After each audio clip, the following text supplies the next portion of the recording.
You welcome to Flip TV. I am Matilda Omenai. The untold story of how 13-year-old Ochanya died while seeking education. Returning from the farm on a hot sunny afternoon in May 2018, Rose Abba Ogbanje received a call from the Federal Government Girls College that her daughter Ochanya was sick and in need of medical attention. Although it was not the first time the Ogbanje family received such call, this was different. Ochanya Elizabeth Ogbanje, a 13-year-old junior student of the FGGC Boko, Benue State, has spent days in the sick bay without any improvement. Tired but worried, Mrs. Ogbanje dropped her farm implement outside the two-room apartment, informed her husband Michael, and they made arrangements to get their daughter back home from the school. Ochanya returned home weak, paralyzed, and could only mumble a few words. From a tender age, all Ochanya longed for was to go to school, a basic right of a child according to Article 28 of the United Nations Convention on the Rights of the Child. Nigeria is a signatory to this convention. According to Michael Ogbanje, Ochanya's father, Ochanya was a very brave child who wanted good education. Ochanya's father, a retired military personnel, tells Pulse while sitting behind the grave of the 13-year-old in Ogene Amecho village in Okpoku local government area of Benue State. However, there was a problem.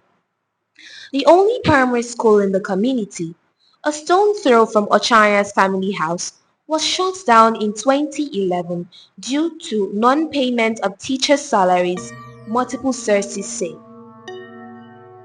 Rusty roofing sheets, cracked and broken down walls are all that remains of the local government education authority primary school Okene Amejo, which was established in 1976. Villagers say it's common practice for children to relocate and attend schools in other communities or risk walking as much as 32 kilometers to and from school every day. This falls short of Goal 4 of the Sustainable Development Goals of the United Nations adopted by Nigerian government, which seeks to create a world where children all over can have access to quality education. Government's failure to renovate the only primary school in Ochanya's community forced the little girl out of her parents' house to her aunt's place in Ugboloko. When Ochanya moved into the Andrew Obuja family house at age 7 in 2012, she felt an inch closer to fulfilling her dreams of getting quality education, a dream she could never have achieved living in the village. Away from her parents' close supervision, Ochanya's life would change forever as the young girl walked into the arms of alleged sexual predators who began molesting her sexually at age 8. Although Ochanya's parents would send her school fees and provide foodstuff all through their daughter's stay in the Obuja house, the little girl's journey to fulfilling her dream experienced a snag. Victor, eldest of the 5 children of the Obuja family, allegedly began sexually assaulting her months after she moved in. The youngest of 11 children, Ochanya's situation got worse with time. Ochanya's medical condition was still unclear as the aunt, Felicia Obuja, allegedly had here. I spent 2 months and 5 days there, so they discharged us. When I now came home, then that was when I told my mother that when I was in my uncle's house, my uncle and his son, they were sleeping with me. Results of the 11 tests carried out on the girl from Mr. Ogbanje and his wife. Ill health would keep Ochanya away from the classroom for months. She spent 4 months in diapers. Worried by the uncontrollable passage of body waste, Ochanya's parents queried her to ascertain what went wrong.